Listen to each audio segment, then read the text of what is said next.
So my name is Tejveer Singh Anand. So basically मैंने educate 2019 में pass out किया था एंड मैं आपके जैसा ही एक स्टूडेंट हूँ बट मैंने अपना करियर थोड़ा डिफरेंट डायरेक्शन पे चूज़ किया। मैं एक्चुअली अभी करंटली पीएचडी कर रहा हूँ आईआईटी दिल्ली से। और मेरा जर्नी ऐसा क्यों रहा और क्या मोटिवेशन रहा मेरा इसके बिहाइंड, और बेसिकली मैंने क्या क्या अचीव किया और मैंने क्यों गेट परस्यू किया और क्या मेरे इंटेंशंस थे, क्या मेरे मोटिवेशंस थे और क्या मेरे मुझे डिसअपॉइंटमेंट्स मिले और क्या क्या चैलेंजेस रहे मेरी लाइफ में जिन्होंने मेरे को पुल डाउन करने की कोशिश की बट मैं नहीं हुआ। वो सब मैं अपनी टॉक में ब्रीफली डिस्कस करना चाहूँगा आज। So here's my story. मैंने अपना BTech NIT Surat National Institute of Technology से कंप्लीट किया था इन इलेक्ट्रिकल इंजीनियरिंग। उसके बाद मैंने अपना masters National Forensic Science University में किया, MS by research in forensic nano technology. और जब मास्टर्स में कर रहा था तो उसके दौरान मुझे रियलाइज़ हुआ कि अभी अगर मुझे आगे और पढ़ना है या फिर मुझे और हायर स्टडीज़ परस्यू करनी है और प्रीमियम कॉलेजेस इंस्टीट्यूट्स ज्वाइन करने हैं फॉर माय पीएचडी, तो मुझे गेट देना पड़ेगा। मेरे पास बहुत सारे ऑप्शंस थे, आप सभी के पास भी होंगे, बट क्यों हमने गेट का ऑप्शन चूज़ किया? ठीक है, उसके पीछे बहुत बड़ा रीज़न ये है कि देखिए, गेट एक एग्ज़ाम नहीं है। गेट आपको सिर्फ आपकी टेक्निकलिटी बिल्ड नहीं करता, आपको एक कैरेक्टर बिल्डिंग में भी बहुत हेल्प करता है। और मेरे हिसाब से गेट ने जहाँ मेरे को फोकस किया, मुझे पेशेंस, जैसे पेशेंस रखते हैं, जिस जो अप्रोच रहती है क्वेश्चंस को सॉल्व करने की। और ज़्यादातर ये हो सकता है कि आप इससे लिंक कर सकते हो कि आप ये समझिए कि जो डेडिकेशन और जो सिंसेरिटी किसी भी एग्जाम में देनी चाहिए, वो गेट से ज़्यादा आप किसी एग्जाम में दे नहीं पाओगे अपने टेक्निकल फील्ड में।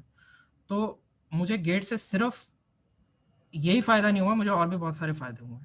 तो आप सोच रहे होगे कि मैं 10 क्वेश्चन सॉल्व कर रहा हूँ या 15 क्वेश्चन सॉल्व कर रहा हूँ और हो नहीं रहा है वो, और मैं आप डिमोटिवेट हो जाते हो, तो आप ऐसा मत करो। मैंने लाइफ में जितने सेटबैक्स देखे हैं, मैं आपको एक-एक करके बताऊँगा। पहली बात तो मैंने गेट इंस्टीट्यूट जॉइन करने से पहले बहुत बार गेट का प्लान ड्रॉप किया कि मेरे को गेट करना ही नहीं है, कि मेरे बस का ही नहीं है। ठीक है, बहुत बार हुआ है मेरे साथ ऐसा। ठीक है ना, मैं सिंस बीटेक थर्ड ईयर से मैं ये प्लान बना रहा था कि मेरे को गेट की पढ़ाई शुरू करनी है, मैंने कर भी दी थी। उसके बाद में मेरा कोई रिजल्ट नहीं आया, मैं बहुत डिमोटिवेट हुआ। तीसरे साल देने की कोशिश की, नहीं हुआ। चौथे साल देने की कोशिश की, नहीं हुआ। मास्टर्स में पहुंच गया, मास्टर्स के दौरान देने की कोशिश की, नहीं हुआ। मास्टर के सेकंड ईयर जब मैंने एजुकेट ज्वाइन किया, उसके बाद मेरा थोड़ा होप हुआ कि नहीं, मैं अच्छे से क्लियर कर सकता हूँ अपने कंसेप्ट को और मैं आगे बढ़ सकता हूँ। तो जॉब मेरा फर्स्ट प्रेफरेंस नहीं था, क्योंकि अगर आपको अच्छे से पता हो तो गेट से पीएसयू बहुत बाद में लिंक हुआ है। पहले गेट सिर्फ स्टडीज़ के लिए जाना जाता था, ताकि आप अपनी मास्टर्स और पीएचडी को परस्यू कर सके। तो मैंने उसी एम से गेट देना चाहा था, क्योंकि मुझे को आगे पढ़ाई करनी थी, क्योंकि मेरा एम फिक्स था कि मेरे को रिसर्चर बनना है। तो उसी एटीट्यूड और उसी मोटिवेशन से मैंने एजुकेट ज्वाइन किया। जब मैंने एजुकेट ज्वाइन किया तब हमारे यहाँ पे जो सीनियर थे, जो हमारे फैकल्टी थे, नीरज सर थे, वो भी इलेक्ट्रिकल स्ट्रीम में थे। उन्होंने मुझे बहुत सपोर्ट किया और इवन एजुकेट की सारी फैकल्टीज़ बहुत सपोर्टिव है। और उस टाइम में उन्होंने मुझे बहुत सपोर्ट किया, उन्होंने मेरे थॉट को समझा कि आपका एम सिर्फ गेट देना नहीं है, आपका एम गेट क्रैक करना है और एक प्रीमियम इंस्टीट्यूट ज्वाइन करना है। जब मैंने एजुकेट ज्वाइन किया था तब मैं आईआईएससी और आईआईटी के एम से था, और मैं अभी भी वहाँ पर हूँ। मैं अपनी पीएचडी परस्यू कर रहा हूँ और मेरी पीएचडी को ऑलमोस्ट 1.5 ईयर्स हो गया है and it's still in continuation. और सबसे बड़ी बात ये है कि आप सभी के मन में ये होगा कि इतने कम शॉर्ट ऑफ टाइम में आपने ये सब क्यों किया।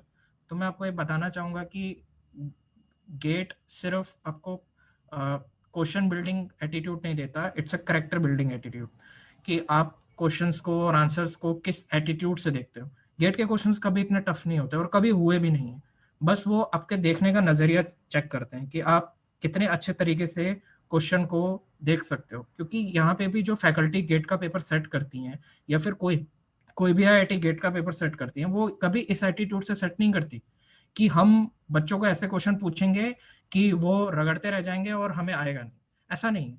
वो उस क्वालिटी से देखते हैं क्वेश्चंस को, उसने उस थोड़ा-सा ट्विस्ट करके पूछते हैं कि आप क्या उस तरीके से सोच सकते हो?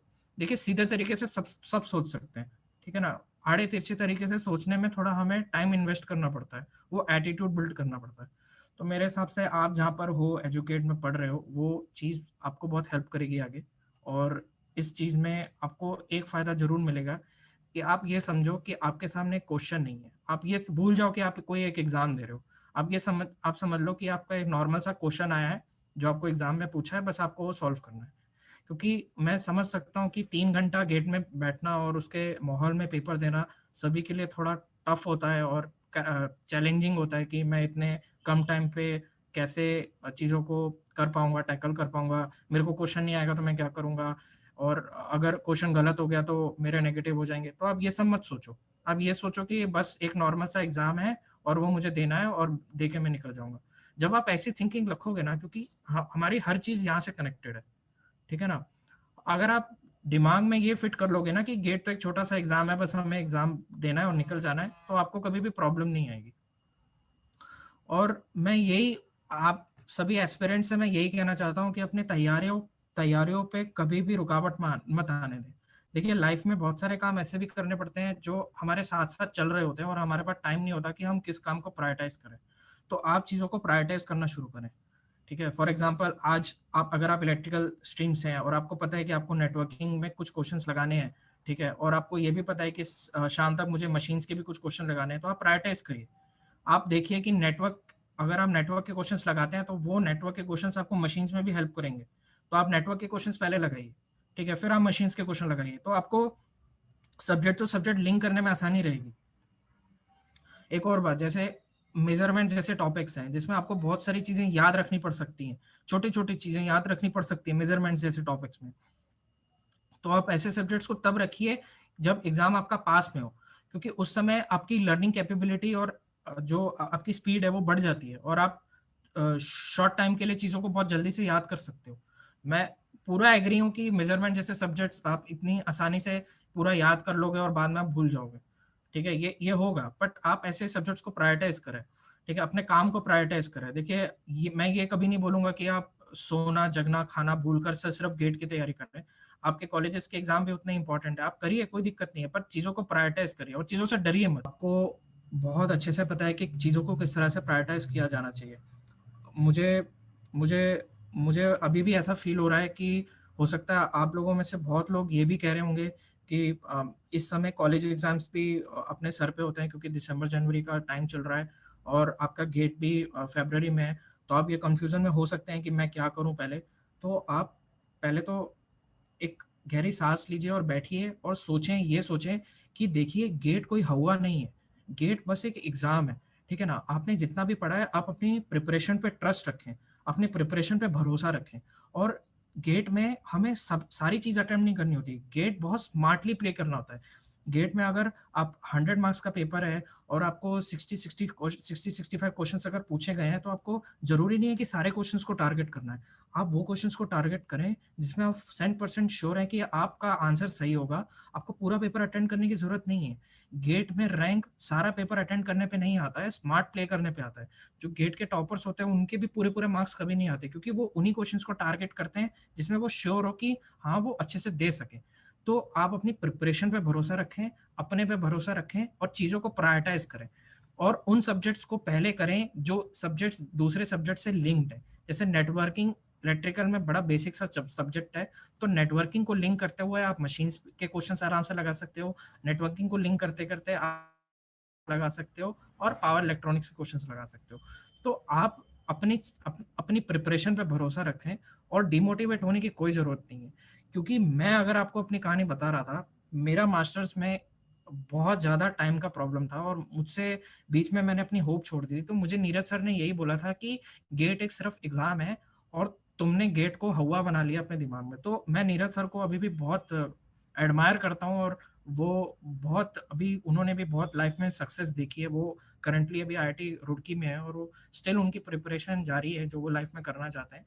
तो वो मेरे सिर्फ टीचर ही नहीं थे, वो मेरे मेंटर भी थे। तो वो मुझे यही गाइड करते थे कि देखो गेट एक सिर्फ एग्जाम है, ठीक है, तो तुम उसको एग्जाम की तरीके से लो, और गेट में अच्छा अच्छा परफॉर्म करने वाले वही लोग होते हैं जो उस समय अपनी मेंटल एटीट्यूड को स्टेबल कर सके एग्जाम टाइम पे।